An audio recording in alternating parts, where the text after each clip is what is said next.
Now I'd like to welcome our presenters this afternoon.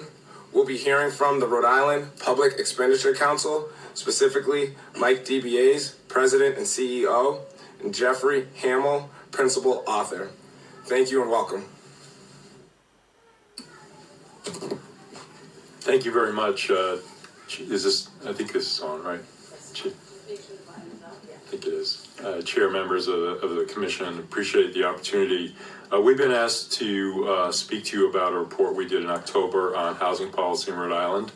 I think you'll find it interesting. I think you'll find some of the information useful. It may not be exactly to the strict issue that is before you, but I think there's a lot of important information to share. So for those of you who may not know, the Rhode Island Public Expenditure Council has been around a long time. We are a nonpartisan, nonprofit public policy research organization.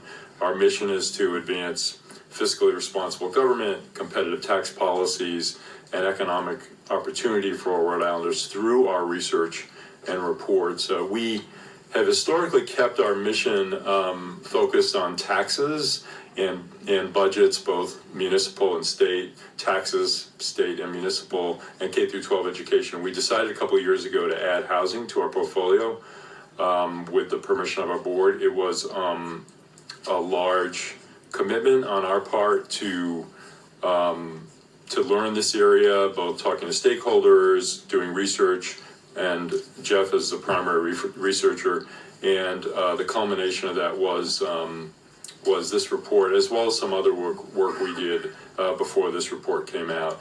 We decided to focus on public expenditures, and there was a very large sum of public expenditures through the pandemic relief funds, as well as other state funds.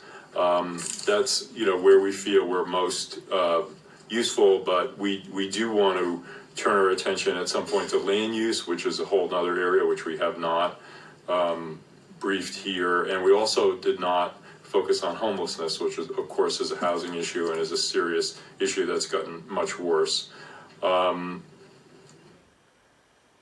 I think I'll turn it over at this point to Jeff. Thanks, Mike. Thanks, Mike, and thank you to the members of the commission for hearing from us today. I'd like to say Mike is our president, CEO, and director of windups. For those of you who saw us earlier, I'd made the same joke. It landed about as well as that one did.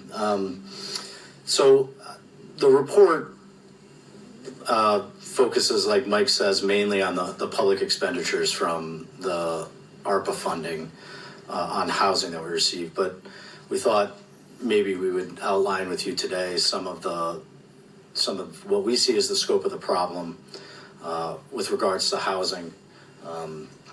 So some of these numbers are probably familiar to members of your commission, but the number of cost-burdened Rhode Islanders, those that pay more than 30% of their income on housing costs, is about 150,000. That's 1/3 of all Rhode Islanders are considered cost-burdened by that definition. That includes 72,000 rental households, which is almost half of all renters are cost-burdened, and 78,000 homeowner households, almost 30%. Research has shown that Rhode Island faces a gap of close to 25,000 affordable units to close some of that cost burden. I'm sure the members of the commission are familiar with the rise in home prices. They have increased 55% since 2018. When we published this report, the median home price was $454,000. That price has gone up since then. It's closer to $500,000 now, and that's about 11% a year. This is in line with the Northeast region. All states are near or above 400,000 for a home ownership unit. Massachusetts exceeds 600,000 a unit now. Our research did show, however, that despite these rise in prices, that housing costs have not grown faster than incomes over the same period of time. And a lot of that has to do with the fact that our homeowners aren't on the market today, right? They purchased a home 10 years ago, 15 years ago, even 5 years ago when these increases didn't happen, when interest rates were lower. So for a lot of people, their housing costs, existing homeowners, have remained stable.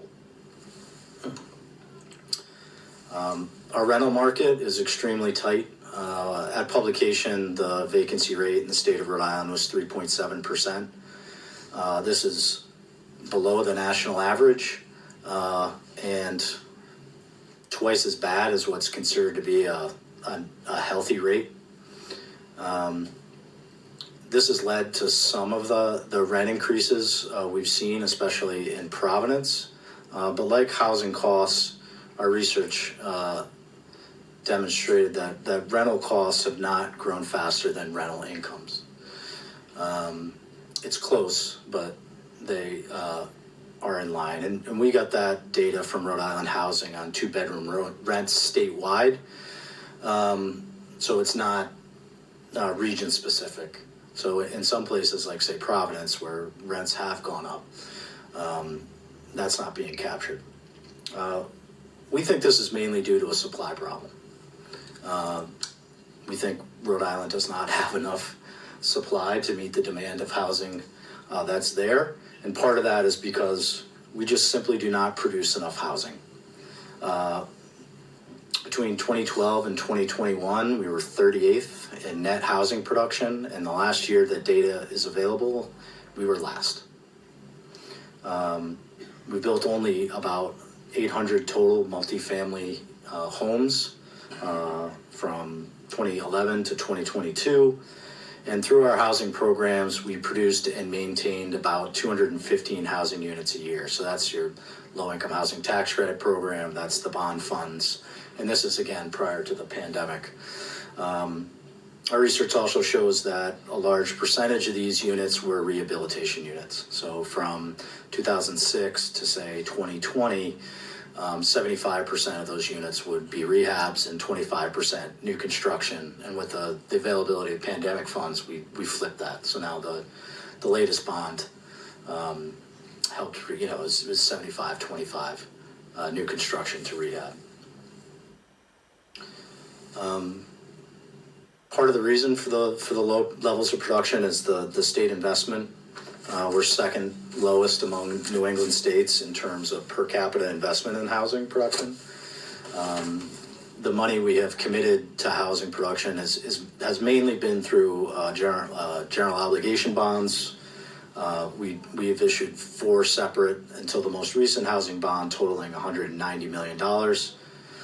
We also have a conveyance tax on real estate sales over $800,000.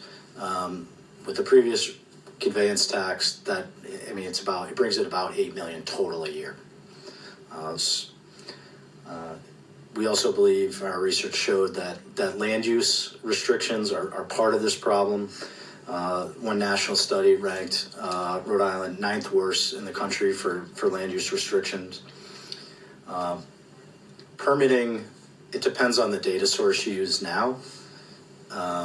Housing Works has some optimistic numbers on the levels of permitting we've achieved over the last 2 years. The building permit survey done by the U.S. Census is less optimistic, and they seem to believe that we are kind of doing about 1,300 permits a year, and that's it. There are other factors. While our population is not growing, the number of households in the state is. Demographics have changed. We need more units, despite the fact that the population is not growing. We live in a great part of the country, but we are sandwiched between wealthier neighbors, and that puts additional strain on our housing supply. 25% of our home sales come straight from Massachusetts, where $500,000 is a bargain compared to the market there. And even our rental apartments are a bargain at increased rates compared to the rents commanded just across the border. We have an aging housing stock, which we think, I'll get into that in a little bit, but the housing stock is the 3rd oldest in the country. right? So the production of new units, we think, would help stabilize and lower rents because of the desirability of those units compared to, say, a newer unit in the same market. Short-term rentals are a growing issue, although there are currently only about 5,000 short-term rentals in the state registered with the Department of Business Regulation. That's a big increase over 2018, but represents a little over 1% of the total number of units we have in the state. So it's really a community problem for places like Portsmouth and Newport and Narragansett, more so than the state. I'd like to shift a little bit to talk about because of these problems, the General Assembly made a massive investment, really a once-in-a-generation investment in housing. It was $332.2 million, which was 30% of our ARPA allocation, which was the second highest proportion in the country. Rhode Island received was 40th in the total amount of ARPA funds just on a nominal basis. And we spent the 7th most on a nominal basis in the country at $332.2 million. Those funds came with strict timelines. The funds had to be obligated by the end of last year. They have to be spent by 2026. And they were allocated to 17 different programs in 3 areas. The areas are depicted in this pie chart. The vast majority of funds were toward production, $206 million. And those are the funds I'd like to talk about a little bit. The $206 million were allocated to 8 separate programs with different rules. 6 of the programs were to be administered by Rhode Island Housing, 2 by the Department of Housing. But both of those programs, the department subcontracted Rhode Island Housing for the work. So Rhode Island Housing was in control of 100% of that SFRF allocation. We did a deep analysis of those production programs and found that there were 5 common characteristics across the programs that affected the production that we received. The funds were designed to be used in conjunction with other funds. So this is the way we do affordable housing development, not just in Rhode Island, but across the country. We use a capital stack method, where we stack funds together until the development makes financial sense based on the rents that you're bringing in. So the SFRF programs were designed to be used with each other, but they were also designed to be used with existing bond funds, housing production funds, and other federal one-time money. So while the allocation was $206 million, the actual investment was much larger than that. The emphasis here on the programs was for low-income Rhode Islanders. We found that the programs gave very little incentive to including mixed-income developments, so very little of the money went to producing workforce housing. The programs favored things outside of just producing a unit of housing. It favored what we call supplemental goals like historic preservation, the restoration of blight, providing job training and services were part of the programs as well. And we found that financial considerations were de-emphasized. The question we get most in our analysis was, well, how much did we spend and what did we get? And I think our report outlines that. Like I said, because this wasn't just money from ARPA funds, that bond funds and housing production funds and other funds, one-time funds were used, the total was $273.2 million. That money went to 42 separate developments, affecting a total of 2,369 units. Of those units, 1,759 were classified as affordable. That's rent restricted below 80% AMI. Of those units, 1,441 were new construction, thereby adding to the housing supply. 307 were rehabilitations, so existing units that needed either refinancing to maintain affordability for a long period of time or needed, just updating after 25 years or 30 years. And 11 one-for-one replacements. 175 middle-income units were included, as well as 435 market rate units that were not affected by program funds. So no market rate units were funded with this program. If you look only at new construction, which our report did, because again, we see this as the scope of the problem we outlined before is mainly a supply problem. We thought that looking at new construction that added to the housing supply would be the best use of the report. And what we found was that the investment was $244.7 million, producing 1,515 units. Two additional developments were majority rehab, but they did produce new units of housing, add another 69 units up to 1,584. And Parcel 9-2, after we published, received middle income program funds to add another 15 units. So we're right at about 1,600, one less, 1,599. In terms of just some general observations about the developments, they ranged in size from 4 units to 176 units. We found that the program was top heavy. The 4 largest developments made up almost 36% of all units. They were distributed throughout 15 communities, but nearly half were in Providence and East Providence alone. There are vast parts of the state that did not receive any program funds or units at all. The total development cost per unit, again, had a pretty wide range. On the high end was $571,943 a unit. The low was $105,584. The average was close to $380,000 per unit. The state subsidy per affordable unit, the high was $571,943. The low was $45,462. The average state subsidy for building an affordable or middle income unit through this program was $161,542. So those funding priorities I discussed at the outset are evident in what we produced. We did a weighted AMI score on all the units produced. The average score was 59%, so below 60% AMI. That bears out with the units that were produced, both affordable and middle income. More than close to 75% of all units were below 60%. We found that of these social goals I discussed earlier, 25 out of 32 developments had at least one social goal, if not more than one. So 11 developments included remediating blighted property or included historic reconstruction or both. 14 developments included commercial or community spaces, and 10 included wraparound services with providers or partnerships with service providers. Mixed income developments were not prioritized in this program. More than half of developments were either 100% affordable or 100% middle income. Of the mixed income developments, 2/3 only offered 25% of units for either middle income or market rate units. And only 3 developments had a majority of middle income or market rate units in a mixed unit development. We found that project costs were de-emphasized. More than half of the developments we're discussing were more than $400,000 per unit to build.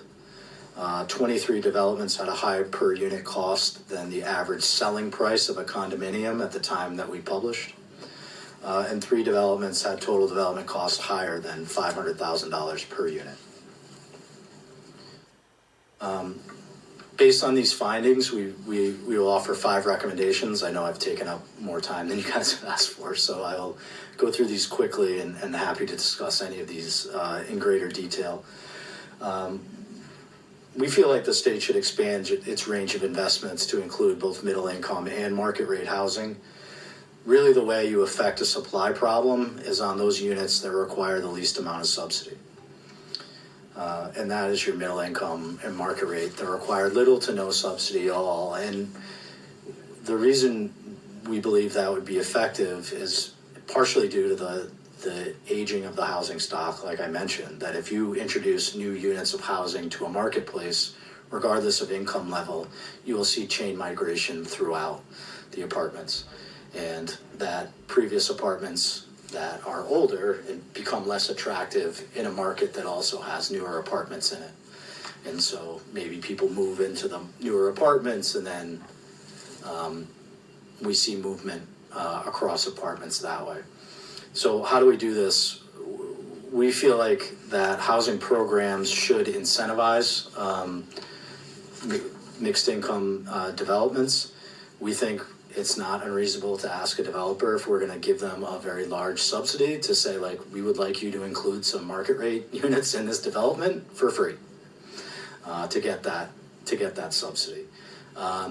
The state's qualified allocation plan for tax credits does offer scoring for mixed income developments for providing those additional units, but it's a relatively small amount. We would like to see that scoring increased, and we would like to see that expanded across housing programs.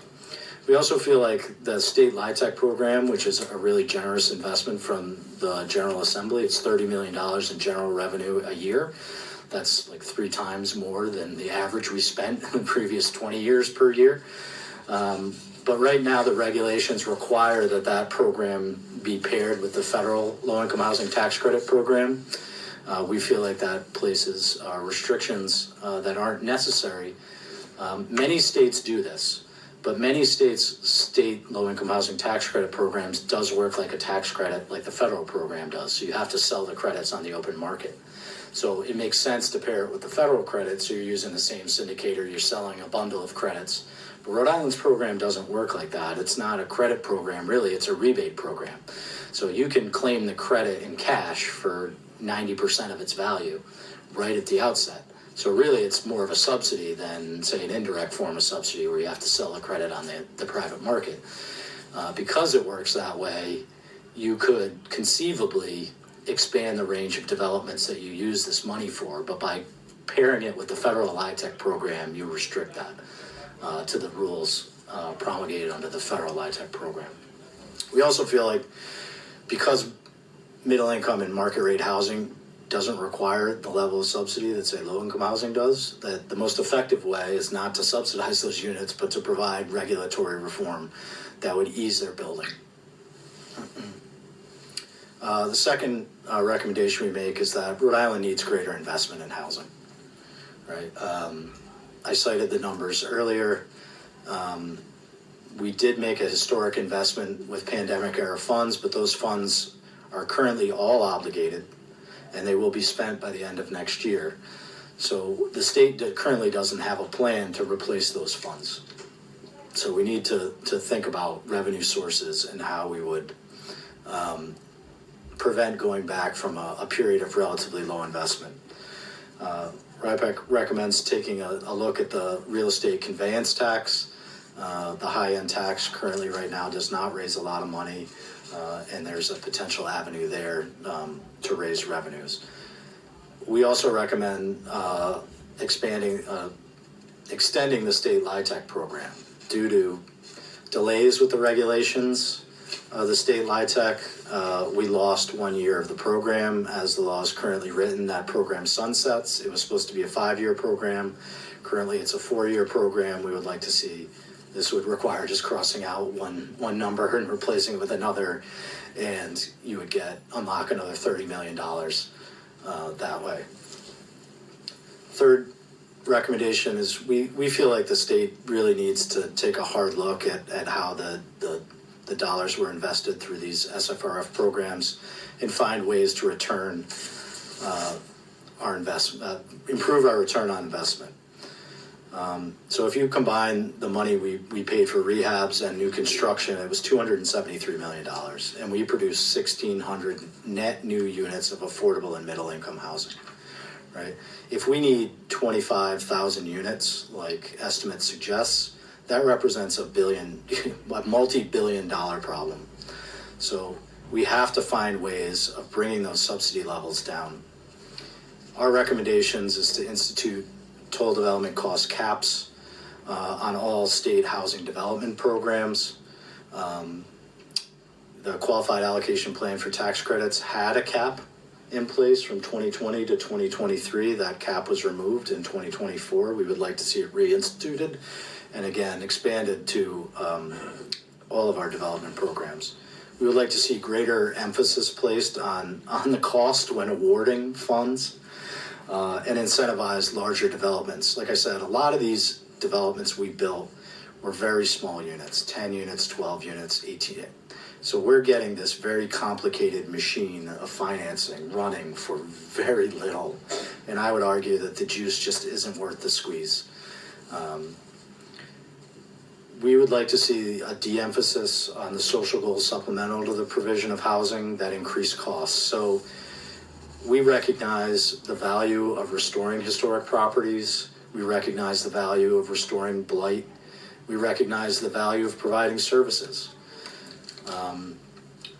But when those choices, when those pursuit of those goals increase costs, there are trade-offs, which means you are going to necessarily help less people. And we think that's a conversation that needs to be had more in public, that by pairing our affordable housing programs with historic reconstructions and things like that may come with the best intentions, but less people are going to get housing as a direct result of that choice. So that is a policy choice, I believe, that deserves debate.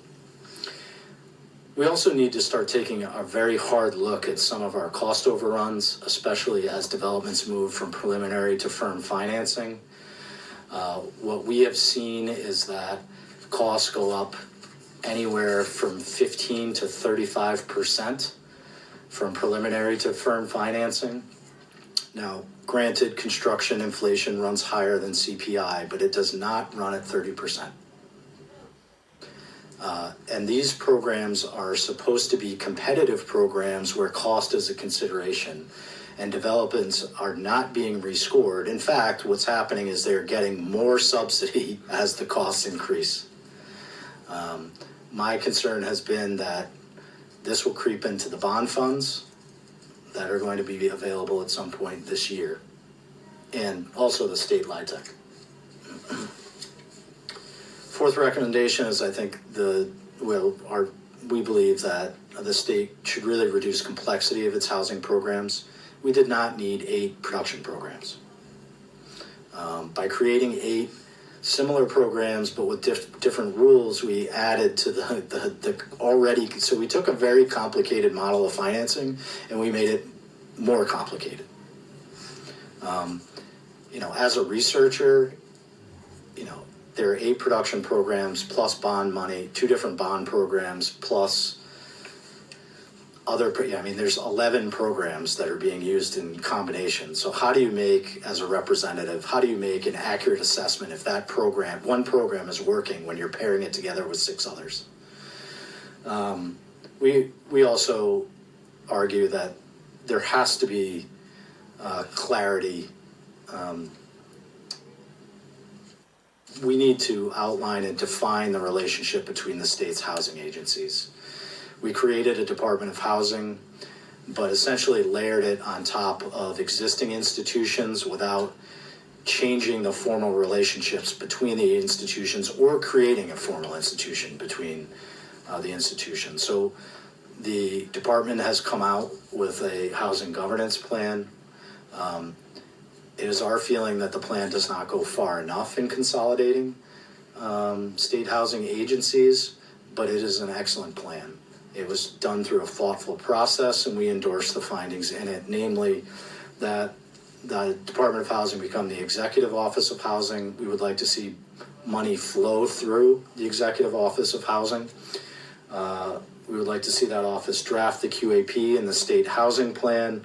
The Secretary of Housing would then become the chair of the Rhode Island Housing Board, and the HRC should be reconstituted to become an advisory panel only.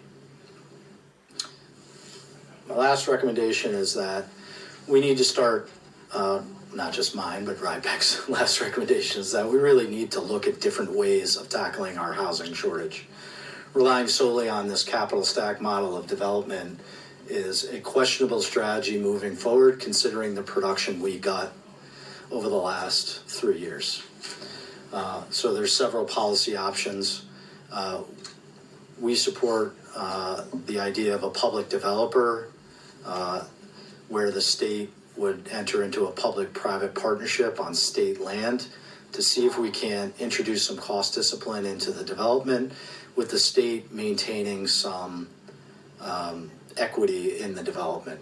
If you look at the SFRF programs, the state was the majority. I mean, the average subsidy level that the state put in was 33%. So the state, in a lot of respects, is the largest investor in these developments, but received no equity for that investment, right? So some developments reached as high as 90%. There were many that were, the state was the majority investor in the development. So we think that, what the state does with the property afterward, whether they hold on to it and collect rents, or if they sell it and then use that money to then fund future developments, is something that can be debated. We also support the Rhode Island Housing Program, a turnkey model. This program they have is for home ownership. This is where a developer deals with the financing and the regulatory issues, and the state would then come in at the late stages of the development and offer a subsidy to buy affordability into the development. Right now, the program is for home ownership. It has not received a lot of funds. It receives about $1 million in annual allocation. I can't think of a development that has, pretty sure it hasn't been used, even though it's been on the books for several years. We would like to see also, perhaps this could be extended to rental and not just home ownership. Considering the cost of new construction, we would also like to see the state explore acquisition as an alternative, and either remodeling space or making the space affordable. So some subsidy levels were higher than you can go out and buy a brand new condo on the market, which I would argue is questionable. We also think the state needs and could help more low-income Rhode Islanders through a rental assistance program, rather than trying to supplement rents through capital, which our research has shown is not an efficient way of helping people. We think producing more units, stabilizing rents across the marketplace, and then providing rental assistance to those who need it would be a more effective way of helping more low-income Rhode Islanders overall. So I'm sorry for going on so long, but I'm happy, and Mike is happy, to take any of your questions or comments.